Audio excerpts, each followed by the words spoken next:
Gary Soto. Selection illustrated by Eric Velazquez.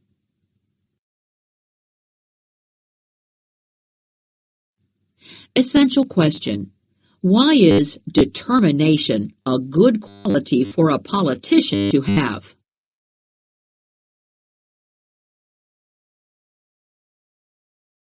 Miata Ramirez is running for fifth grade class president, with her best friend Ana as her running mate. Also running is Rudy Herrera with his friend Alex. Miata has good ideas to improve the school, but Rudy is funny and popular. It will be a close race. Both students try to convince their classmates to vote for them when election speeches are held in front of the entire class.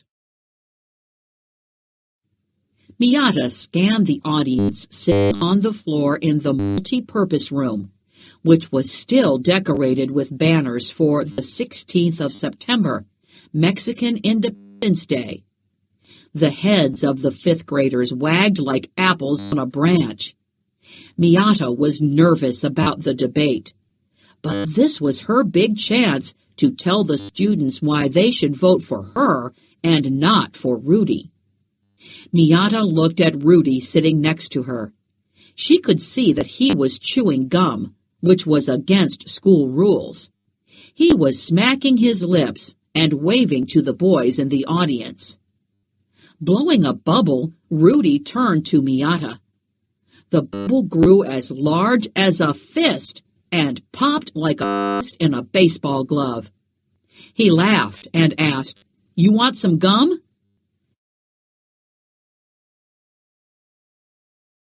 "No, it's against school rules," Miata said. "I'm not going to get in trouble just before elections." "Oh yeah, that's right," Rudy said. He swallowed the bubble gum and opened his mouth like an alligator's. His throat blared, "Ah!" He closed his mouth and said, "See, it's all gone."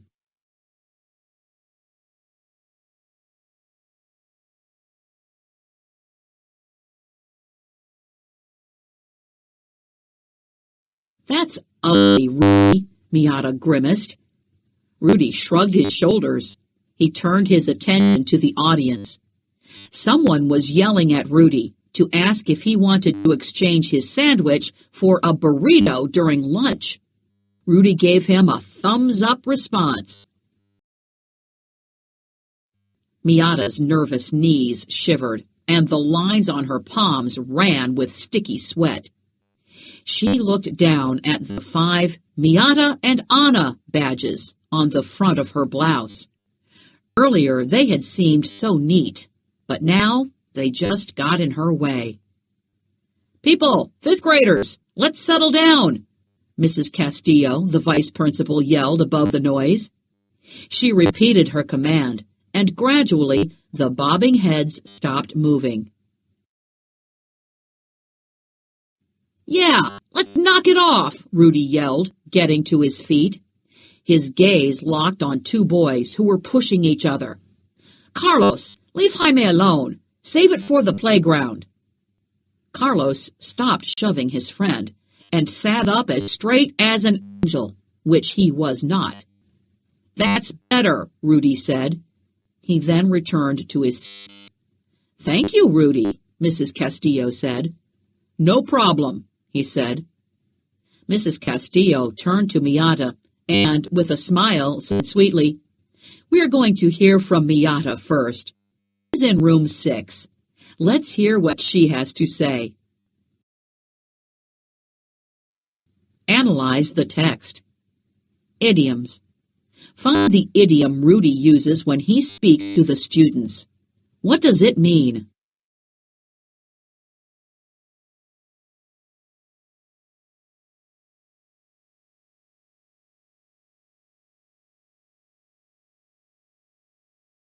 There was light applause as Miata rose from her chair and approached the podium. She climbed onto a box that was set there for her. She adjusted the microphone. "Good morning," Miata said. "It's almost afternoon," Carlos yelled. Miata looked at the clock on the wall, and then at Carlos. She decided to ignore him. She continued with a bright chime in her voice. "I'm seeking your votes next Tuesday. I want to be your president."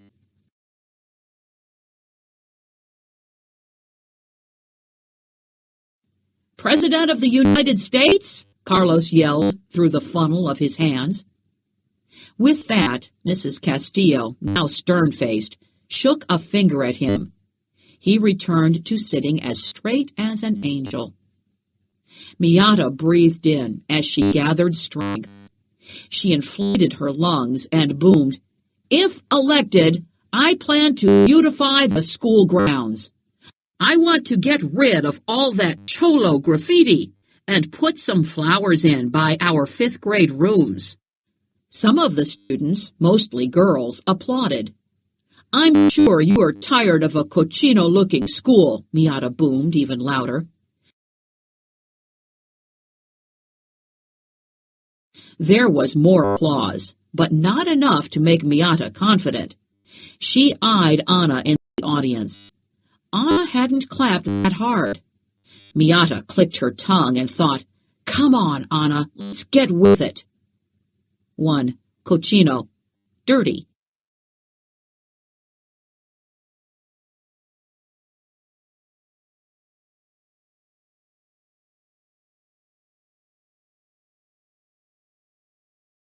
"Those are good ideas," Anna remarked, not too bravely. She looked around at the audience. No one was applauding. Miata paused, somewhat shaken. She had practiced with Anna on the school grounds, but now, behind the podium, the words didn't seem as powerful. "I plan to get parents involved," Miata continued. "I want them to help with the cleanup." Only one student applauded. It was Carlos. He was applauding as hard as rain on a car roof. He wouldn't stop until Mrs. Castillo beckoned him with a finger. He was being out of the room. He rose to his feet and said, "I'll vote for you, Miata. You're nicer." Then, looking at Rudy, Carlos stepped over his classmates, sitting on the floor. "Nah, I better vote for Rudy. I owe him a quarter." He was prodded from the multi-purpose room toward the principal's office. "Just think," Miata said, her voice weak. She was losing her confidence. "We can put some really nice azaleas and pansies outside our windows. The walls will be all clean, not like they are now." She looked at her scribbled notes, then up toward the audience. "It'll be work, but we can do it." The audience scrunched up their faces. "And I have plans for a school trip," Miata countered quickly, sensing that she was losing her listeners. "And I have a fundraising idea for how we can get computers." The audience yawned. 2 posters that said, "Vote for Miata and Anna," sank down.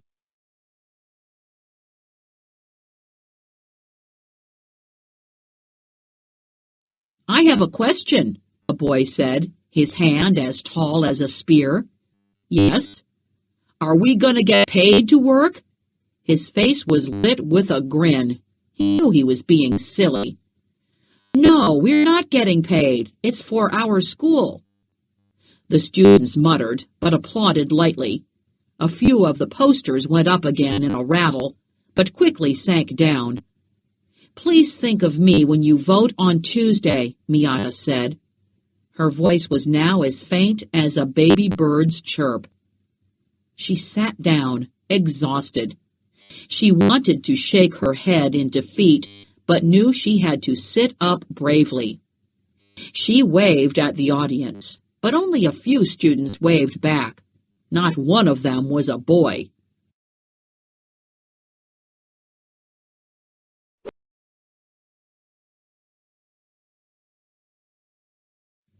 Then Rudy stood up. He approached the podium and leaped up onto the box. "Hey, I like this," he laughed. As he held on to the podium, he wobbled the box and said, "It's like a skateboard." The audience laughed. From where she sat, Miata could see that more than one boy was chewing bubble gum. Rudy then became serious. He looked at Miata and said, "She's got some ideas. Miata would make a good prez, but I think I would make a truly great one." The audience laughed. "And you know why?" Rudy asked. Analyze the text. Compare and contrast. How is the audience's reaction to Rudy different from its reaction to Miata? Use details from the text to support your answer.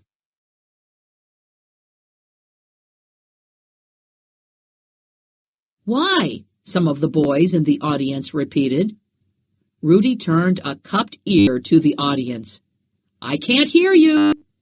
"Why?" yelled a mixed group of boys and girls. "Still can't hear you," Rudy smiled. "Why?" the entire audience yelled. Rudy nodded his head, smiling. He had their attention. "It's because I'm going to work to get us more recess time." The audience applauded and chanted, "More recess! More recess! More recess!" "Yeah, gente!" 2. "Instead of just 15 minutes, I'm going to ask the principal for 20, at least. Maybe even half an hour, homeboys." 2. Gente. People.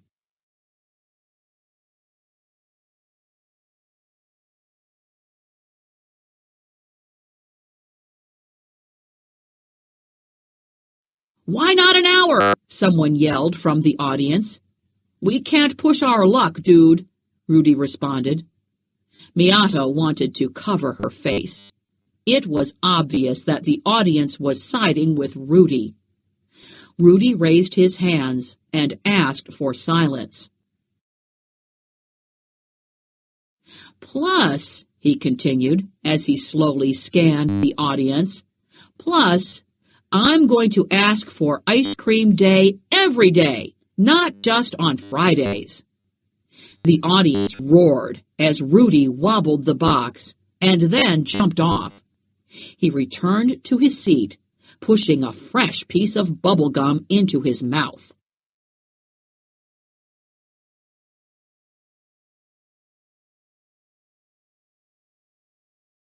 "You got good ideas," Rudy said with confidence. "Good luck. Buena suerte." He extended a hand. "Yeah, thanks. I'll need it," Miata said in a whisper as she stood up and shook Rudy's hand, which was as cool as a lizard's. "Good luck to you too, Rudy."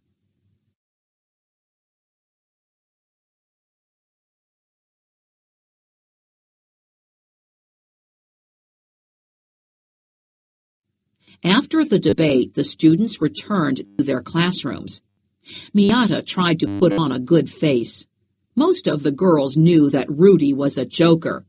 They knew he could never get that extra 5 minutes of recess, or ice cream day 5 days a week. But the boys might believe him. Miata needed a new strategy. Analyze the text. Formal and informal language. Does Miata speak formally or informally in her speech? How is her way of speaking different from Rudy's?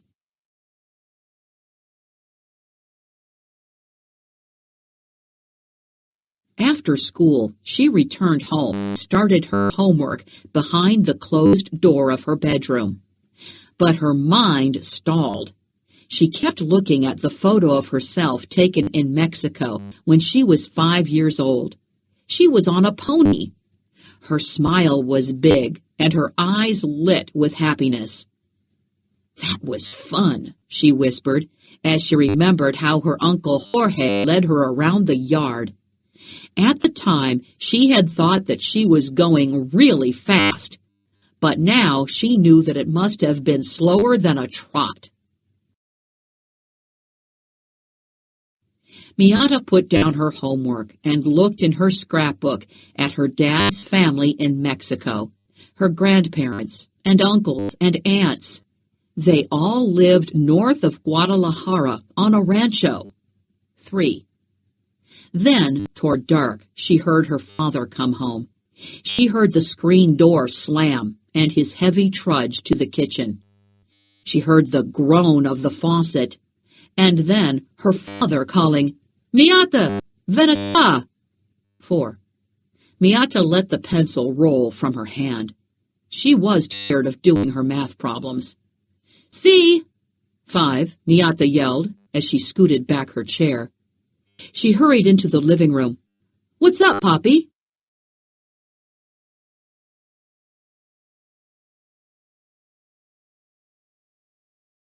"I found something." "What?" "A most unusual thing." "What is it? Tell me."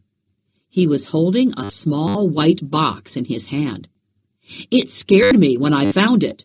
Her father's face was dark with worry and dust from his long hours at work.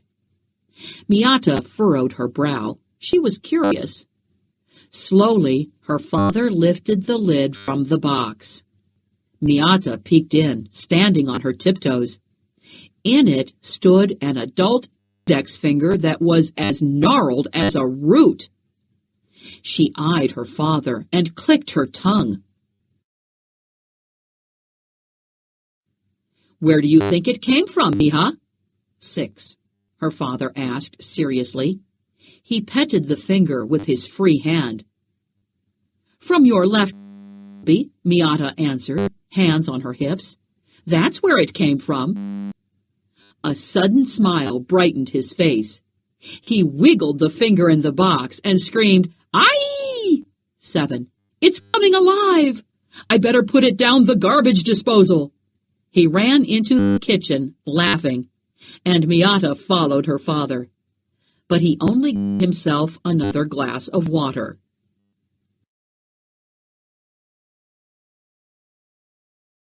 3. Rancho, ranch or large farm. 4. Ven acá, 5. Sí, yes. 6. Mija, my dear, my daughter. 7. Ay, uh-oh.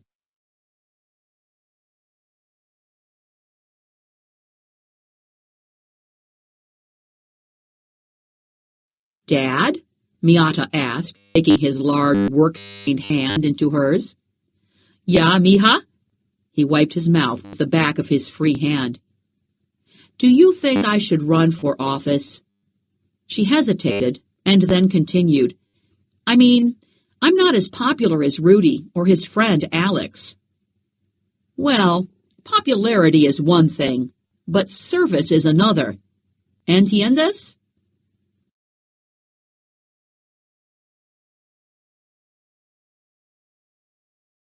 Miata shook her head. She was confused. "I mean, it's okay to have a lot of people who like you, but it's far better to help people to get things done." He gave her a light hug. "Don't worry, just go for it. If it doesn't happen, pues. 9. You can still do good." Miata liked that. She had plans for the school, and they were good ones. 8. ¿Entiendes?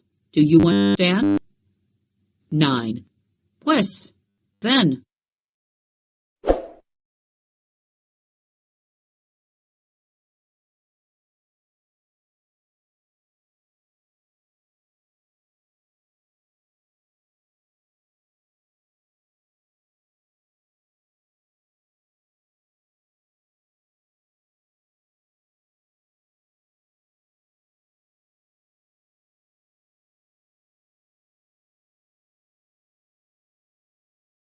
Like the characters Miata and Rudy in Off and Running, some students decide to run for office in school elections, and some students like it so much that they decide to follow a career in politics when they grow up.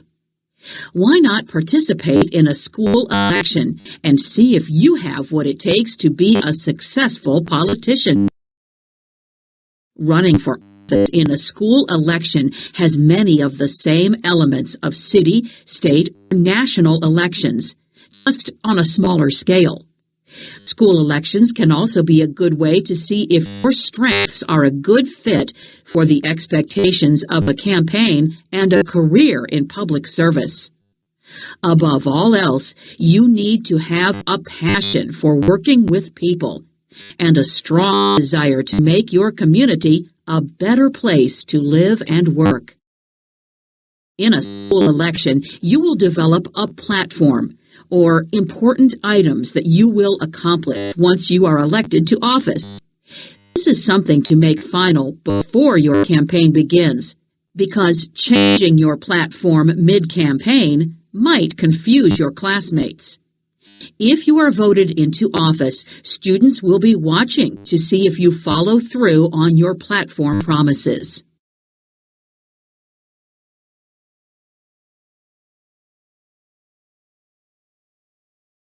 To run a successful campaign, you need volunteers to help carry out your campaign strategy, which is your plan for promoting yourself and your platform. The following questions can be useful